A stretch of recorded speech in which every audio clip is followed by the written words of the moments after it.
ऐसा हुआ, एक बड़ा दार्शनिक बुद्ध के पास गया। मालूम के पुत्र उसका नाम था, जाहिर दार्शनिक था। उसने बड़े प्रश्नों के अंबार लगा दिए। बुद्ध ने प्रश्न सुने और कहा कि मालूम के पुत्र, तू सच ही उत्तर चाहता है? अगर सच ही चाहता है, कीमत चुका सकेगा? मालूम के पुत्र ने कहा, जीवन मेरे अंत होने के करीब आ रहा है, जीवन भर से ये प्रश्न पूछ रहा हूं, बहुत उत्तर मिले लेकिन कोई उत्तर साबित नहीं हुआ। हर उत्तर में से नए प्रश्न निकल आए, किसी उत्तर में समाधान नहीं हुआ है। आप क्या कीमत मांगते हैं? मैं सब कीमत चुकाने को तैयार हूं। मैं इन प्रश्नों के हल चाहता ही हूं, मैं इनका समाधान लेके इस पृथ्वी से जाना चाहता हूं। फिर बुद्ध ने कहा, ठीक है, क्योंकि लोग उत्तर तो मांगते हैं मगर कीमत चुकाने को राजी नहीं होते, इसलिए मैंने तुझसे पूछा। फिर 2 साल तू चुप बैठ जाए, ये कीमत है। तू मेरे पास 2 साल चुप बैठ, बोलना ही मत। जब 2 साल बीत जाएंगे मैं खुद ही तुझसे पूछूंगा कि मालूम के पुत्र अब पूछ ले। फिर तू पूछ लेना, तुझे जो पूछना हो, और आश्वासन देता हूं कि सब उत्तर दे दूंगा, सब निराकरण कर दूंगा, मगर 2 साल बिल्कुल चुप सन्नाटा। 2 साल बात मत उठाना। मालूम को पुत्र सोच ही रहा था कि हां कहूं कि ना। 2 साल लंबा वक्त है और इस आदमी का क्या भरोसा, 2 साल बाद देगा भी उत्तर के नहीं।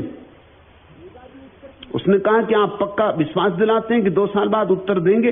बुद्ध ने कहा, बिल्कुल विश्वास दिलाता हूं, तू पूछेगा तो दूंगा, तू पूछेगा ही नहीं तो मैं किसको उत्तर दूंगा। तभी एक भिक्षु पास के वृक्ष के नीचे बैठा ध्यान कर रहा था, खिलखिला के हंसने लगा। मालूम को पुत्र ने पूछा, ये भिक्षु क्यों हंस रहा है?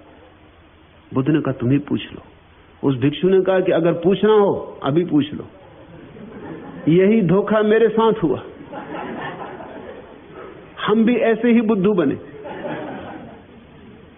मगर ये बात सच कह रहे हैं वो कि अगर पूछोगे तो 2 साल बाद उत्तर देंगे, मगर 2 साल बाद कौन पूछता है?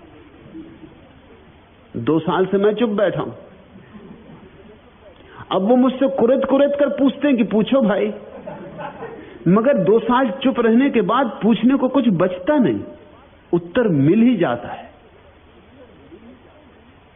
तो अगर पूछना हो तो अभी पूछ लो, नहीं तो 2 साल बाद फिर पूछने को कुछ ना बचेगा।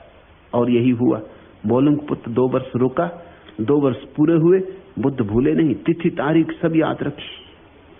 ठीक 2 साल पूरे होने पर मालूम के पुत्र तो भूल ही गया था, क्योंकि जिसके विचार धीरे धीरे शांत हो जाएं, उस समय का बोध भी खो जाता। क्या समय का हिसाब, कौन दिन आया, कौन वर्ष आया, क्या हिसाब, सब जा चुका था, सब बह चुका था। जरूरत भी क्या थी? बैठना था रोज बुद्ध के पास, तो शुक्र हो कि शनि, कि रवि हो कि सोम, सब बराबर था। आषाढ़ हो कि जेठ, गर्मी हो कि सर्दी, सब बराबर था। भीतर तो एक ही रस था, शांति का, मौन का। 2 वर्ष पूरे हो गए। बुद्ध ने कहा, मालूम पुत्र तुम खड़े हो जाओ। खड़ा हो गया मालूम पुत्र। बुद्ध ने कहा, अब तुम पूछ लो, क्योंकि मैं अपने वचन से मुकरता नहीं। तुम्हें कुछ पूछना है? मालूम पुत्र हंसने लगा और उसने कहा, वो भिक्षु ठीक कहा था, मेरे पास पूछने को अब कुछ भी नहीं। उत्तर आ ही गया, आपकी कृपा से उत्तर आ ही गया। उत्तर दिया नहीं गया और आ गया। उत्तर बाहर से आता ही नहीं, उत्तर भीतर से आता है। ऐसा ही समझो जैसे कोई कुआं खोदता है तो पहले कंकड़ पत्थर निकलते हैं, कूड़ा करकट निकलता है, सूखी जमीन निकलती है, फिर गीली जमीन आती, फिर कीचड़ निकलती, फिर जल स्रोत। जल स्रोत तो दबे पड़े। तुम्हारे प्रश्नों के ही परत परत जम गई, उसी के नीचे जल स्रोत दबा पड़ा है। खुदाई करो, इन प्रश्नों को हटाओ, और हटाने का उपाय एक ही है। जाग के साक्षी भाव से इन प्रश्नों के प्रवाह को देखते रहो। सिर्फ देखते रहो इस प्रवाह को, कुछ मत करो।